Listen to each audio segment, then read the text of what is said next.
قد فاحت الأطياب من أعماقها وازدان عزا بالشموخ والنورا من شريعة 5 August 2024 দীর্ঘ বছর শোষণ ও নিপীড়নের রাজত্ব কায়েমের পর সাধারণ জনতার হাতে পতন ঘটে বাংলাদেশের ইতিহাসের অন্যতম এক ফ্যাসিস্ট সরকারের, আওয়ামী লীগ।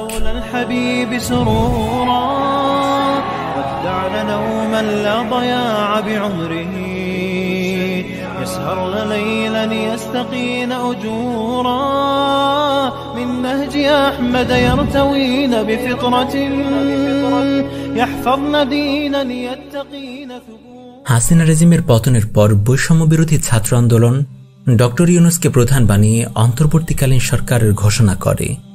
যদিও শুরুতে তারা কারণ হিসেবে বলেছিল ডক্টর ইউনূস সংকটকালীন এই সময়ে দেশ ও সংস্কারের কাজের জন্য ভালো বিকল্প, তার রয়েছে আন্তর্জাতিক সুসম্পর্ক, বিশাল বিশাল অর্জন।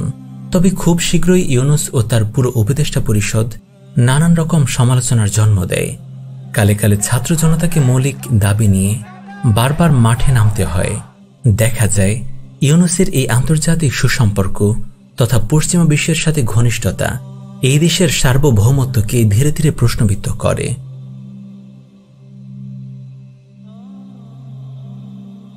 ডক্টর ইউনূস 28 জুন 1940 সালে চট্টগ্রামে জন্মগ্রহণ করেন।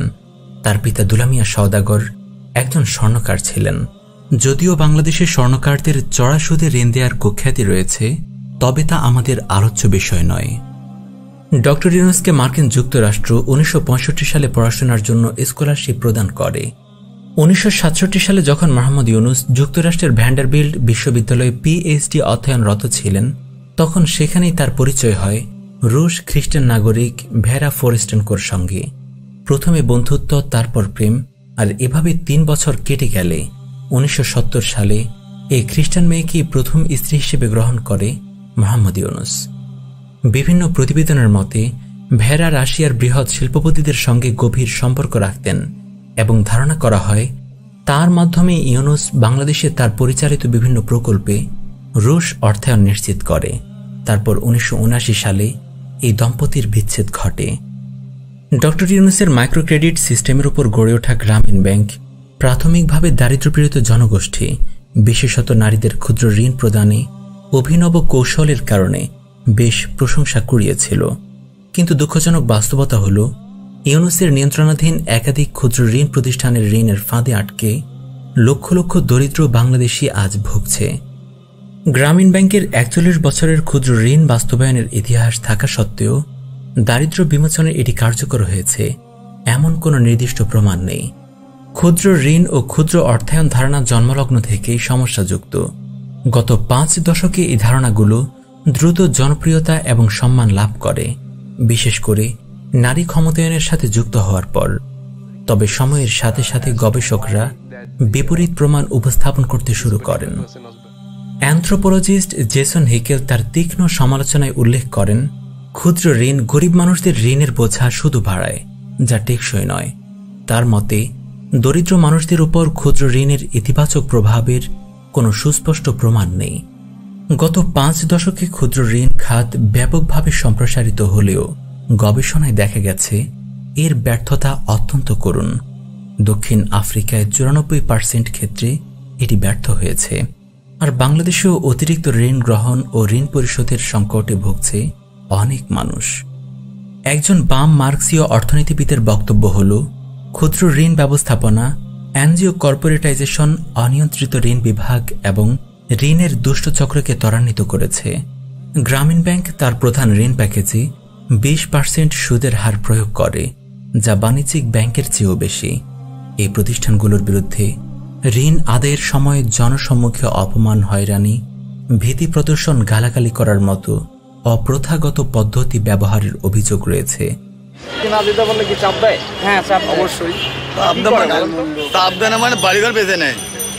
এমনকি অনেক ভুক্তভোগীকে ঋণ শোধ করতে গিয়ে তাদের সম্পত্তি বা শরীরের অঙ্গ বিক্রি করতে হয়েছে। জয়পুরহাটের কালাই উপজেলার প্রায় প্রতিটি ঘরে ঘরে অভাবের তাড়নায় মানুষ বিক্রি করছে কিডনি। দীপ্ত টিভিকে দেয়া সাক্ষাৎকারে একজন কিডনি বিক্রিকারী জানান, দাগনে নেয়া ঋণের বোঝা কমাতেই বিক্রি করেছেন কিডনি।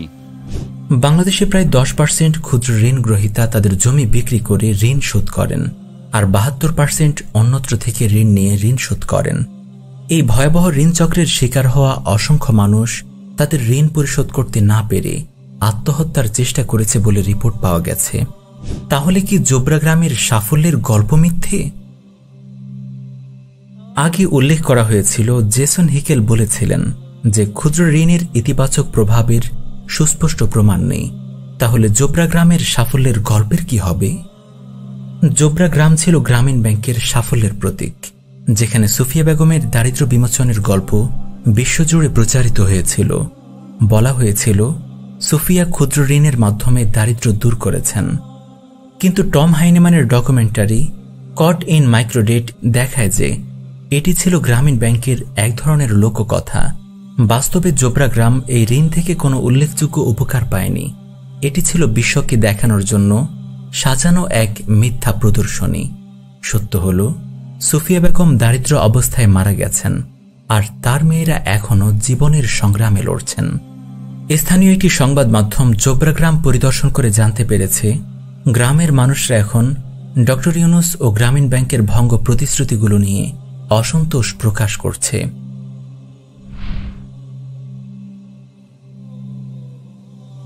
গ্রামীণ ব্যাংক, আইএফডি, নোরাড, সিডা, ইউএসএআইডি এবং ফোর্ড ফাউন্ডেশনের মতো বিদেশি সংস্থাগুলোর কাছ থেকে ভূমিহীন গ্রামীণ জনগণের জন্য ঋণ প্রদানের অনুদান ও ঋণ পেয়েছে।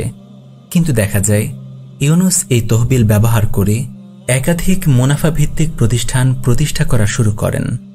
দারিদ্র বিমোচনের জন্য বরাদ্দ তহবিলকে ভিন্ন খাতে ব্যয় করার ঘটনাগুলি ইঙ্গিত করে যে প্রান্তিক জনগোষ্ঠীর জন্য আন্তর্জাতিক অনুদান ব্যক্তিগত স্বার্থে ব্যবহার করা হয়েছে, যা গ্রামীণ ব্যাংকের প্রতিষ্ঠানের স্বচ্ছতা ও জবাবদিহিতা নিয়ে প্রশ্ন উত্থাপন করেছে। গ্রামীণ ব্যাংকে প্রথম তহবিল প্রদানকারী নরওয়ের আন্তর্জাতিক সংস্থা নোরাড এক গবেষণায় দেখায় যে ক্ষুদ্র ঋণের মাধ্যমে সদস্যরা আরও গরিব ও নিঃস্ব হয়ে পড়েছে। তাদের দারিদ্র বিমোচন হয়নি, বরং ঋণের ফাঁদে আটকা পড়েছে। 2010 সালে নরওয়ের সম্প্রচার সংস্থা এনআরকে প্রথমবারের মতো প্রফেসর ইউনুস এবং তার প্রতিষ্ঠিত অন্যান্য প্রতিষ্ঠানের বিরুদ্ধে দুর্নীতি এবং আর্থিক অনিয়মের তদন্ত শুরু করে। ড্যানিশ সাংবাদিক টম হাইনেম্যানের প্রামাণ্যচিত্র কট ইন মাইক্রোডেট এ দাবি করা হয় অধ্যাপক ইউনুসের প্রচারিত ক্ষুদ্র ঋণ ও দারিদ্র বিমোচন ধারণাটি আসলে একটি ফাঁপা স্লোগান। প্রামাণ্যচিত্রে দেখা যায় যে ইউনুস ইউরোপীয় দেশগুলোর অনুদানের টাকায় গঠিত গ্রামীণ ব্যাংকের প্রায় $100 মিলিয়ন গ্রামীণ কল্যাণ নামে অন্য একটি সংস্থায় স্থানান্তর করেন, যা মাইক্রোক্রেডিট কার্যক্রমের সঙ্গে জড়িত ছিল না। তবে নরওয়ের উন্নয়ন সহযোগিতা সংস্থা নোরাড এবং নরওয়ে দূতাবাসের প্রতিবাদের পর আনুমানিক $30 মিলিয়ন মতো তহবিল ফেরত দেওয়া হয়। এছাড়াও গ্রামীণ ব্যাংক ও ডক্টর ইউনুসের বিরুদ্ধে কর ফাঁকি এবং ব্যক্তিগত প্রয়োজনে তহবিল অপব্যবহারের অভিযোগে বিচারাধীন মামলা রয়েছে। 2015 সালে জাতীয় রাজস্ব বোর্ড এনবিআর ডক্টর ইউনুসের বিরুদ্ধে $1.5 মিলিয়ন কর ফাঁকির মামলা দায়ের করে। এই ঘটনা গ্রামীণ কর্পোরেটাইজেশনের আসল চিত্র উন্মোচন করে, যেখানে দরিদ্রের সেবার মুখোশে লুকিয়ে আছে শোষণ ও লোভের গল্প। তাহলে প্রশ্ন থেকে যায়, কেন তাকে 2006 সালে নোবেল শান্তি পুরস্কারে ভূষিত করা হয়? নোবেল পুরস্কারের পেছনে লুকিয়ে থাকা মূল গল্প নিয়ে উম্মাহ নিউজ কর্তৃক একটি বিশেষ ডকুমেন্টারি কন্টেন্টই আনা হয়েছিল ইতিপূর্বে। আপনাদের আহ্বান করব সেটি দেখে আসার জন্য। নোবেল পুরস্কারের উদ্দেশ্য যেন অস্পষ্ট হয়ে পড়েছে উল্লেখ করে দি ইকোনমিস্ট ম্যাগাজিনে স্পষ্টভাবে বলা হয়, যদিও ইউনুস দারিদ্র্যের বিরুদ্ধে চমৎকার কাজ করছেন, তবে এটা তাকে শান্তি পুরস্কার দেওয়ার জন্য যথাযথ নয়। নোবেল কমিটি আরও সাহসী এবং কঠিন সিদ্ধান্ত নিতে পারত যদি তারা ঘোষণা করত যে এবার কোনো পুরস্কার প্রাপ্ত নেই। দি ভয়েস নিউজে কবির আহমদ ছদ্মনামে বাংলাদেশের একটি বৃহৎ ক্ষুদ্র ঋণ প্রতিষ্ঠানের ঋণ কর্মসূচিতে কাজ করা ব্যক্তি লেখেন, পুঁজিবাদী বিশ্ব গ্রামীণ ব্যাংক ও ডক্টর মোহাম্মদ ইউনুসকে নোবেল পুরস্কার দিয়েছে কেননা তারা পুঁজিবাদের শোষণের এক অভিনব মাধ্যম আবিষ্কার করেছেন। পশ্চিমা পুঁজিবাদী বিশ্ব ডক্টর মোহাম্মদ ইউনুসকে চায়। কবিরের বক্তব্যটি আসলেই সঠিক। পুঁজিবাদ বিশ্ব ইউনুসকে চায়, আর তার কারণ হল ইউনুস তাদের এক জটিল সমস্যার সমাধান করে দিতে পেরেছিল। ওয়ার্ল্ড ব্যাংকের একটা স্ট্রাকচারাল দুর্বলতা ছিল, তাদের সুদী ঋণ ব্যবস্থা বিশাল সংখ্যক প্রান্তিক জনগোষ্ঠীর নিকট পৌঁছাতে পারছিল না। World bank group president Robert ম্যাকনামারার একটা পরিকল্পনা ছিল গ্রামেগঞ্জে ওয়ার্ল্ড ব্যাংকের ঋণের টাকা ঢোকানো যেভাবেই হোক, কিন্তু সে এর জন্য কোনো সাস্টেইনেবল স্ট্রাকচার দিতে পারেনি। পরবর্তীতে এই স্ট্রাকচার ইউনুস তার গ্রামীণ ব্যাংকের মাধ্যমে দাঁড় করায়, যা ওয়ার্ল্ড ব্যাংকে দেশের আনাচে কানাচে তাদের সুদী ঋণ পৌঁছে দেওয়ার ব্যবস্থা করে দেয়। এদিকে মার্কিন ইহুদি ধনকুব জর্জ সরোস গ্রামীণ ব্যাংকে টিকিয়ে রাখতে এবং সমাজের আরও গভীরে এর সুদী কারবার ছড়িয়ে দিতে 1999 সালে $11 মিলিয়ন ঋণ প্রদান করে। অক্টোবরে নোবেল বিজয়ের পর একই বছরের 25 ডিসেম্বর ঢাকায় অনুষ্ঠিত এক প্রোগ্রামে ইউনুসের ঠিক পাশেই এই ইহুদি জর্জ সরোসকে দেখা যায়। ইউনুসের সাথে পশ্চিমাদের, বিশেষত আমেরিকার সম্পর্ক এতটা গভীর হয়ে ওঠে যে সে হয়ে ওঠে এমন এক বাংলাদেশি যার আমেরিকার পাওয়ার করিডোরে অ্যাক্সেস ছিল।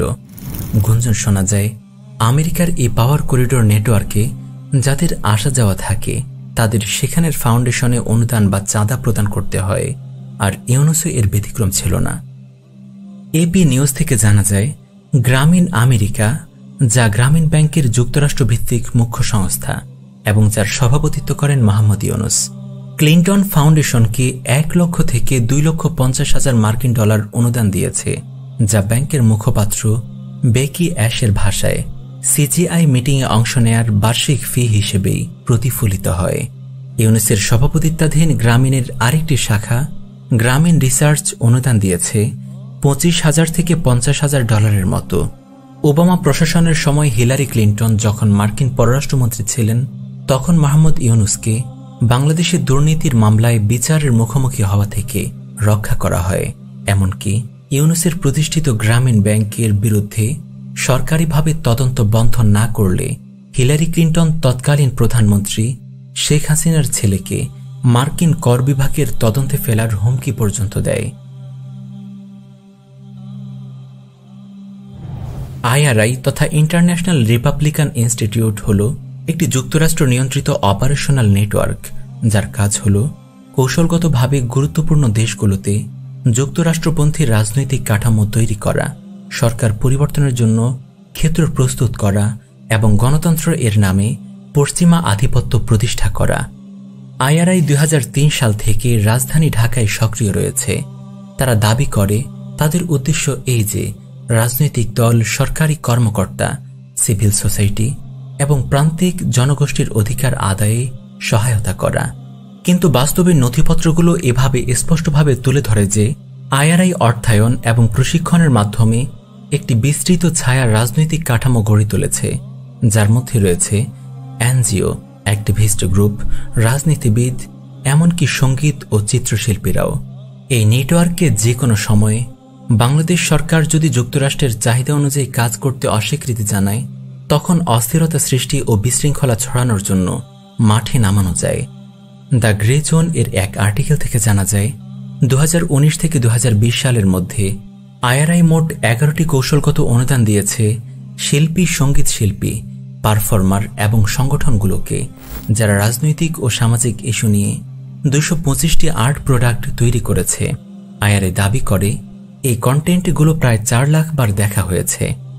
আরও তাৎপর্যপূর্ণ হল যে আইআরআই গর্ব করে জানিয়েছে তারা এলজিবিটি, বিহারি এবং জাতিগত সংখ্যালঘু সম্প্রদায়ভুক্ত 3টি সিভিল সোসাইটি সংস্থাকে সহায়তা দিয়েছে, যাদের মাধ্যমে 77 জন অ্যাক্টিভিস্টকে প্রশিক্ষণ দেওয়া হয়েছে এবং 326 জন সাধারণ নাগরিককে যুক্ত করে মোট 43টি নির্দিষ্ট নীতিগত দাবি তৈরি করা হয়েছে, যা 65 জন সরকারি কর্মকর্তার সামনে উপস্থাপন করা হয়েছে।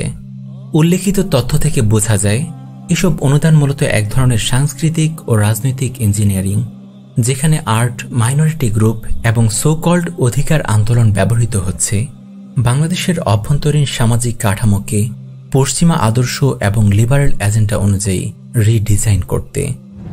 বাংলাদেশ শুধুই একটি ছোট্ট উন্নয়নশীল দেশ নয়, এটি দক্ষিণ এশিয়ার এক কৌশলগত ভূখণ্ড।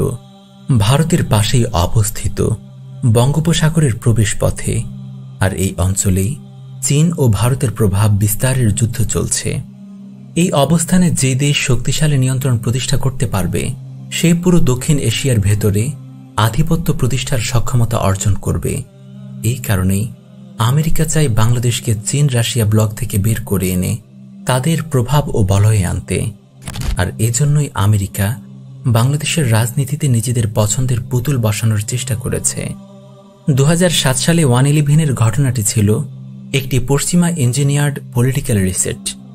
2007 সালের 111-এর সময় ডক্টর ইউনূসকে তত্ত্বাবধায়ক সরকারের প্রধান উপদেষ্টা হওয়ার আহ্বান করা হলেও তিনি এর পরিবর্তে নাগরিক শক্তি নামক রাজনৈতিক দল খুলে ভোট করে ক্ষমতায় আসতে চাওয়ার আকাঙ্ক্ষা প্রকাশ করেন। 2007 সালের ফেব্রুয়ারি থেকে এপ্রিল পর্যন্ত উইকিলিক্সে ফাঁস হওয়া মার্কিন কূটনৈতিক ক্যাবলস স্পষ্টভাবে দেখিয়ে দেয় ডক্টর ইউনূস আমেরিকার সাথে নিয়মিত যোগাযোগ রাখতেন এবং আমেরিকার ক্ষমতা কেন্দ্রে ইউনূসকে ঘিরে এক ইতিবাচক দৃষ্টিভঙ্গি দীর্ঘদিন ধরে বিরাজ করছে। 2007 সালের 13 ফেব্রুয়ারি উইকিলিক্সের নথিতে উঠে আসে 12 ফেব্রুয়ারি যুক্তরাষ্ট্রের কনসুলেট জেনারেল নোবেল বিজয়ী ডক্টর মোহাম্মদ ইউনূসের সাথে তার বাংলাদেশের রাজনীতিতে প্রবেশের পরিকল্পনা নিয়ে কথা বলেন। 2 দিনের কলকাতা সফরে থাকা ইউনূস বাংলাদেশের রাজনীতির ময়দানে নামার ব্যাপারে প্রবল আগ্রহ প্রকাশ করেন।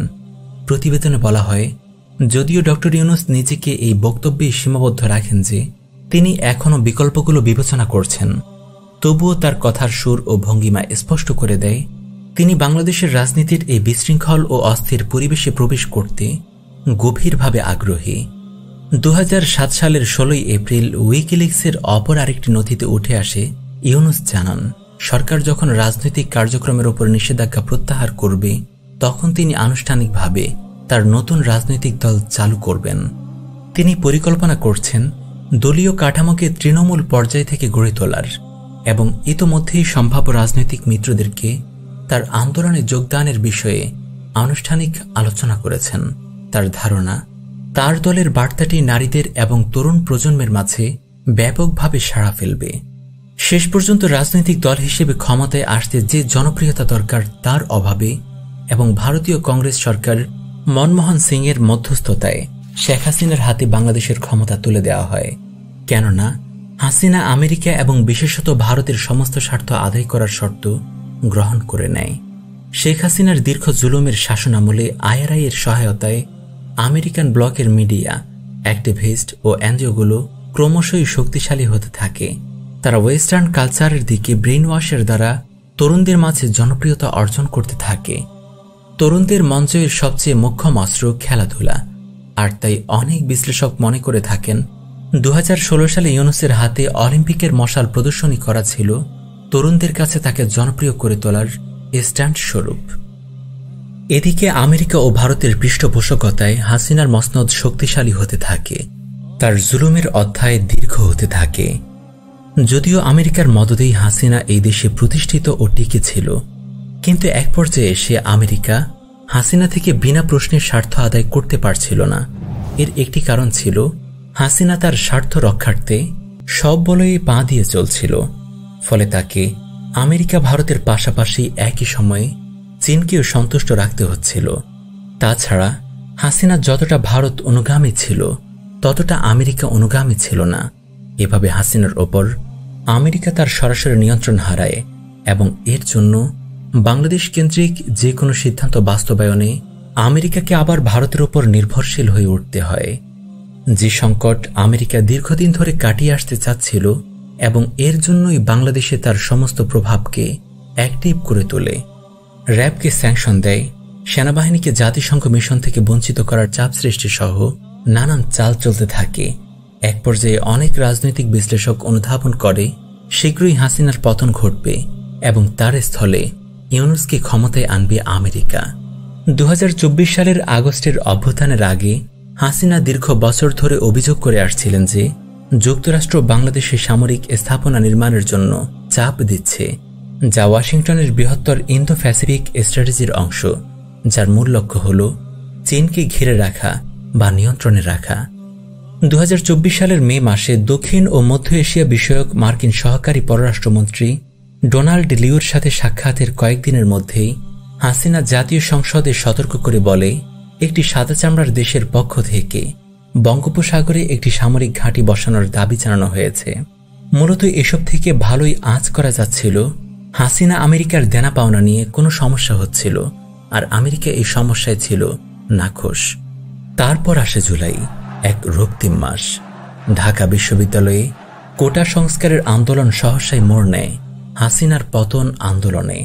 হাসিনার লাগাতার জুলুমে অতিষ্ঠ হয়ে এই আন্দোলনে জানের মায়া ত্যাগ করে স্বতঃস্ফূর্তভাবে নেমে আসে বাংলার আপামর ছাত্র জনতা এবং আলেম সমাজ।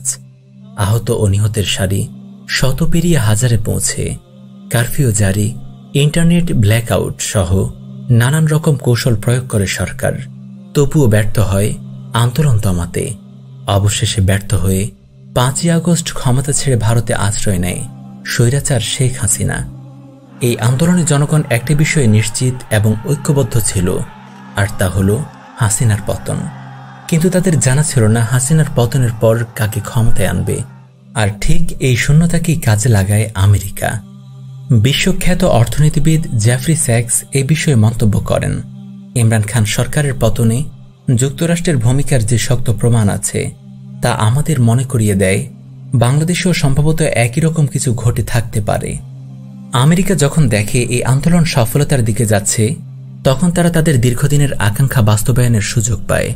তাই এক পর্যায়ে জনগণের এই অভ্যুত্থান তারা হাইজ্যাক করে ফেলে এবং হাসিনার পতনের পর ঠিকই ক্ষমতায় আসে ইউনূস।